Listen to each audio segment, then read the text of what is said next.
If you've paid any attention to local news lately, you've probably heard about this really specific, frustrating modern epidemic. Oh, yeah, definitely. Right? So you park your car on the street, you wake up the next morning, turn the key, and instead of a gentle purr, your car just roars like a tractor.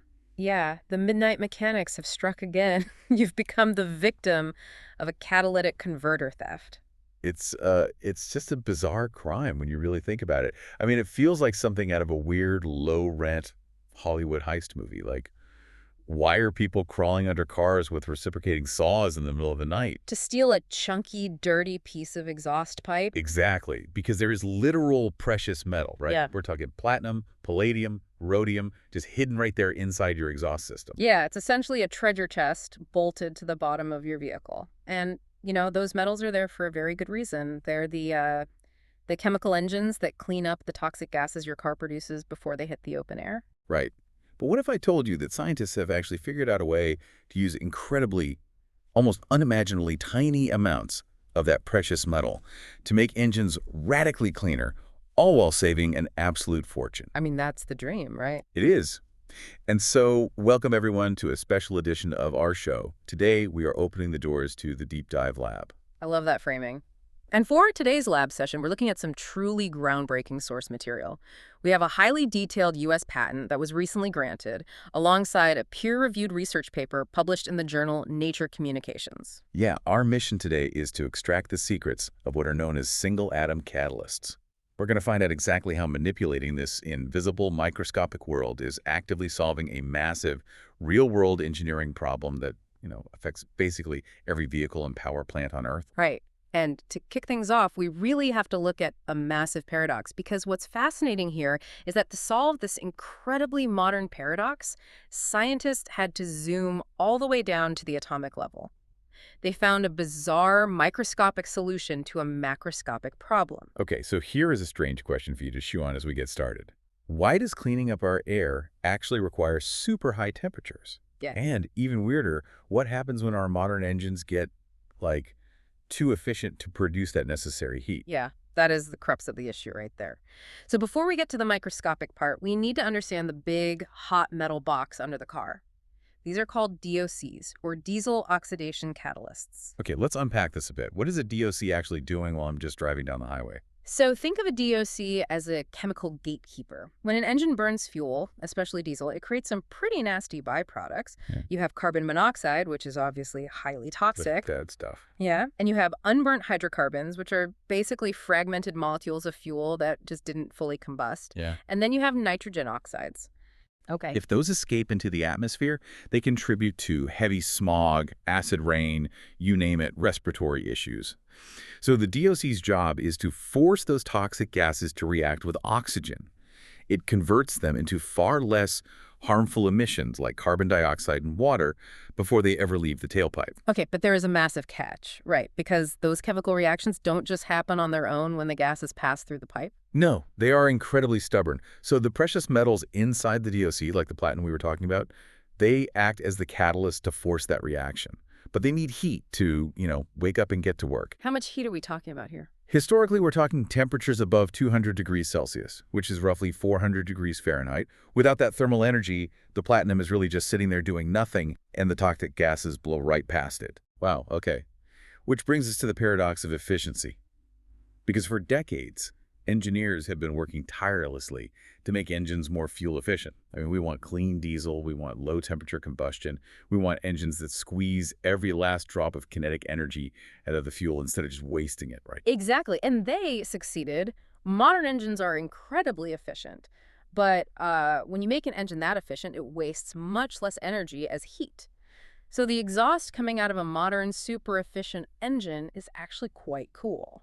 Which sounds great for fuel efficiency, but I'm guessing it's bad for the catalyst. Yeah, it might seem like a total win on paper, but chemically, it creates a nightmare. Right. Suddenly the gatekeepers is just asleep on the job. The engines are getting too cool for the standard catalytic converters to work effectively. It's like trying to bake a cake with a hairdryer. The oven just isn't hot enough anymore to trigger the reaction. Oh, that is the perfect way to visualize it.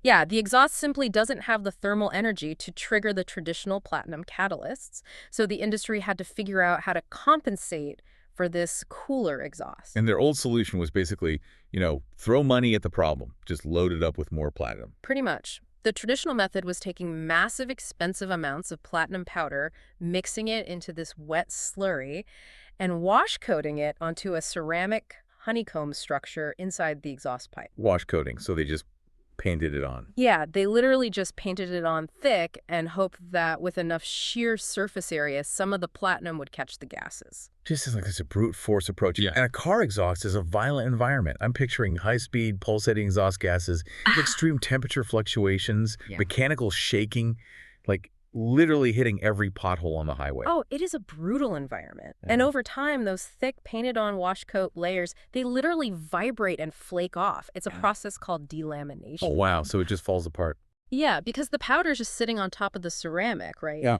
The thermal expansion and the mechanical rattling just break the physical bonds. So you are quite literally blowing precious metals out of your tailpipe onto the street. Well, that is not ideal at all. Talk about throwing money away. Exactly. And to make matters worse, even with a ton of platinum wash-coated in there, it was still sluggish. It particularly struggled to convert certain stubborn hydrocarbons like ethylene at those lower exhaust temperatures.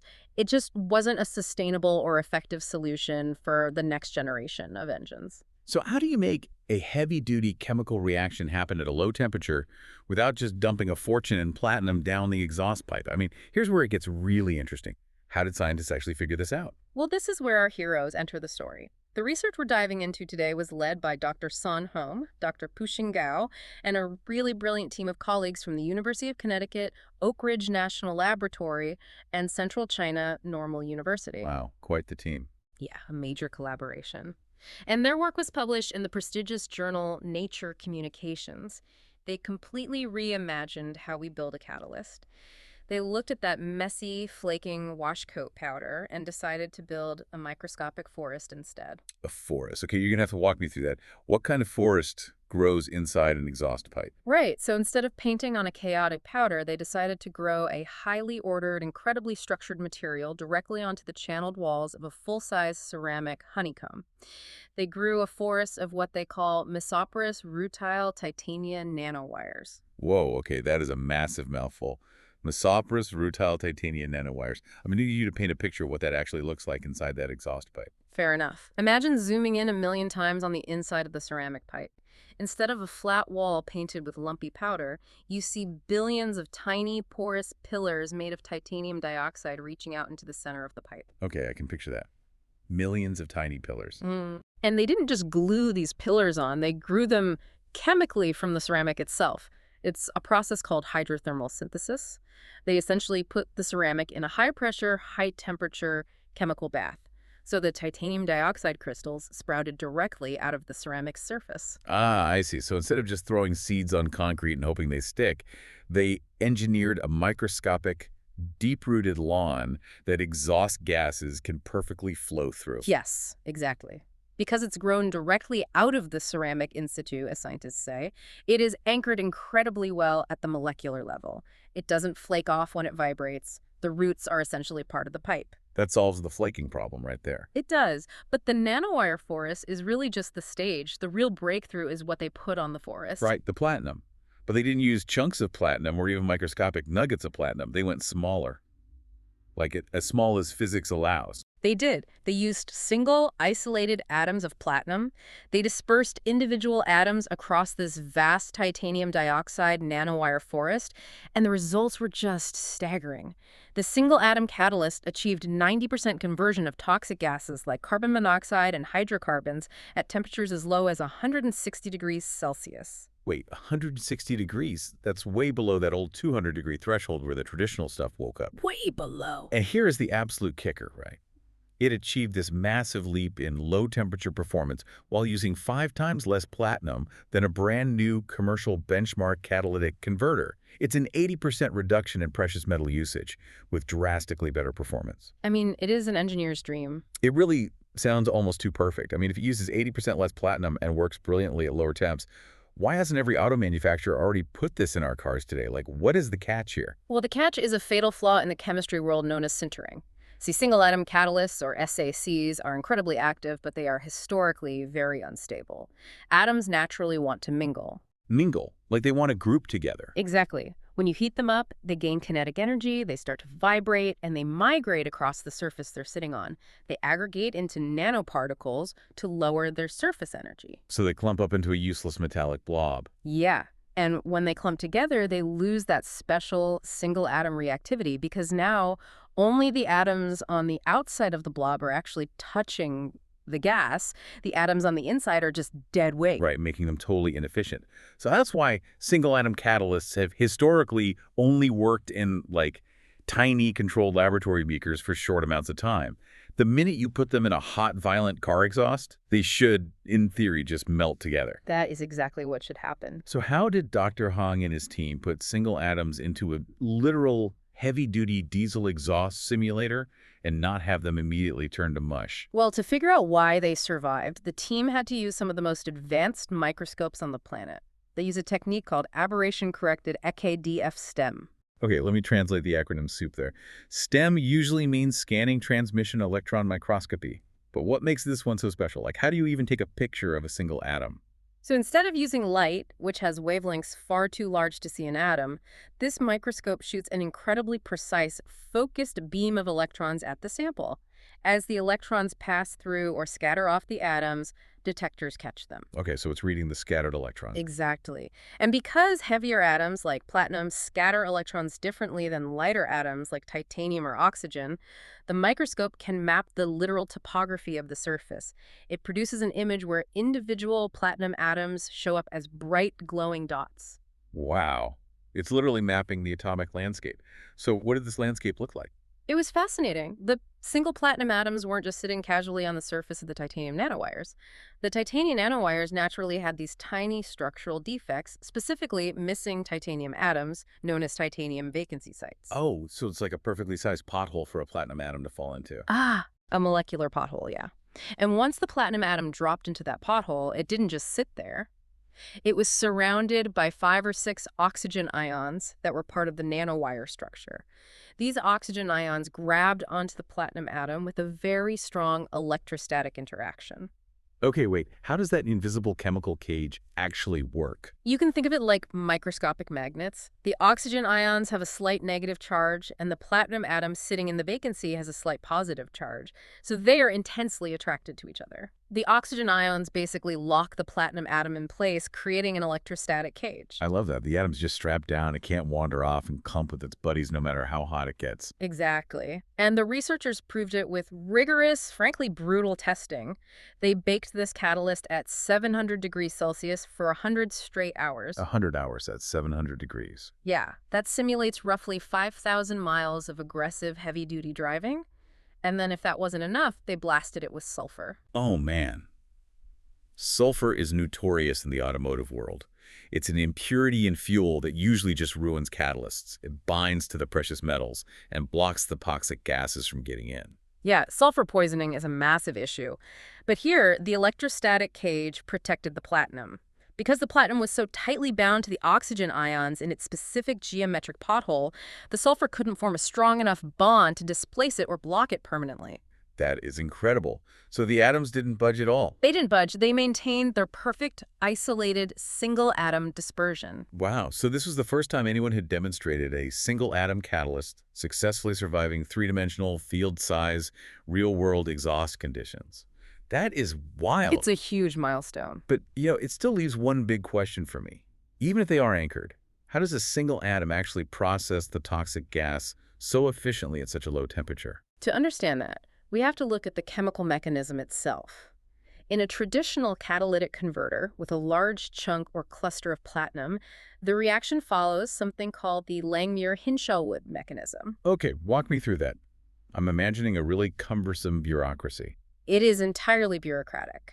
For carbon monoxide to turn into safe carbon dioxide, both the carbon monoxide molecule and the oxygen molecule have to physically land and attach themselves to the platinum surface right next to each other. So they both have to find a parking spot on the metal before they can interact. Exactly. They both have to park.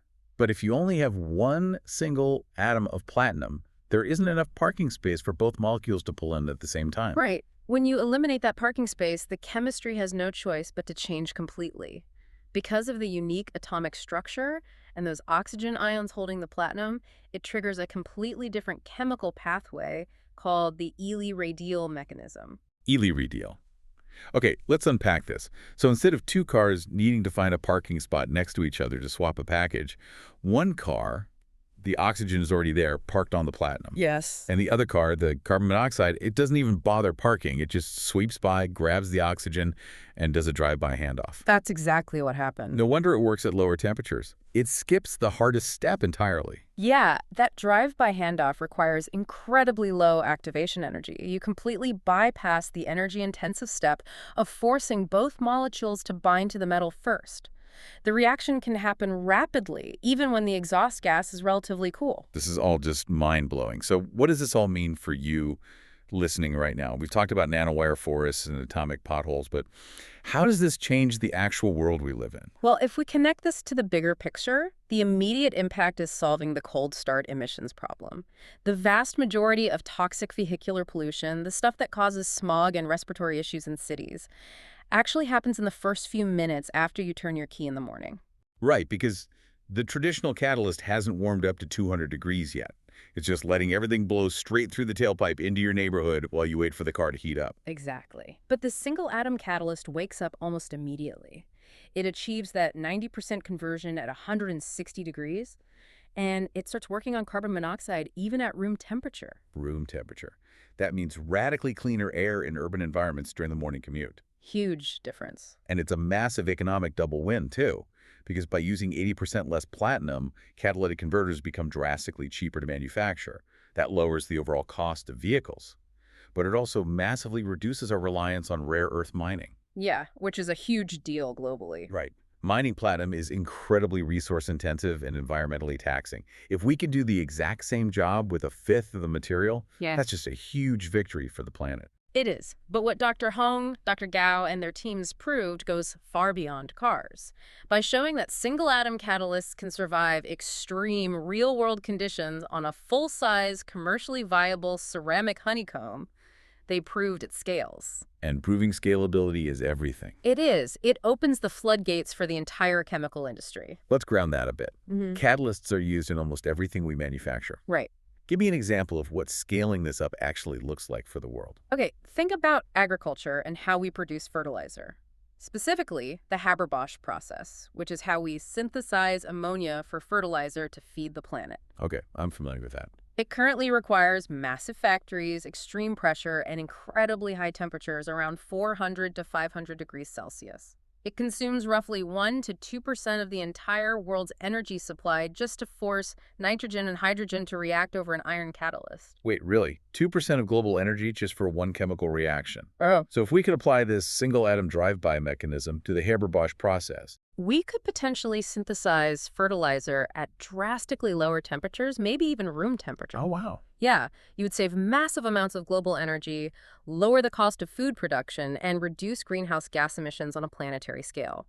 It makes massive industrial chemistry cheaper, cleaner, and vastly more energy efficient. It's doing more with literally the absolute least amount of material physically possible. Yeah, so when you put it all together, the journey this team took is just incredible. We went from literally painting expensive, flaky metals onto pipes like a brute force Band-Aid to chemically growing a microscopic titanium forest. Right. And by finding the perfect atomic potholes to anchor single atoms of platinum, they completely changed the rules of engagement. They forced the chemistry into a drive-by handoff that works at a fraction of the temperature with a fraction of the precious metal. It is a masterclass in efficiency. What's truly fascinating here is that the future of massive, roaring industrial machinery, heavy-duty trucks, massive cargo ships, global power generators, and agricultural plants ultimately relies on our ability to control matter at the most delicate, fundamental, single-atom level. The macro world is literally being saved by the micro world. I love that. Which leaves me with a final thought for you to ponder as we wrap up. If we can successfully control and anchor single atoms of platinum to completely revolutionize something as gritty and common as car exhaust, what other rare and possibly expensive materials in your everyday life could we stretch to the absolute limit? I mean, if we can literally build our technology atom by atom, securing them exactly where we want them, what else could we make practically infinite? That is the big question. Thank you for stepping into the Deep Dive Lab with us today. If you enjoyed unpacking the invisible machinery of our world, make sure to follow and subscribe so you never miss a discovery. Until next time, stay curious.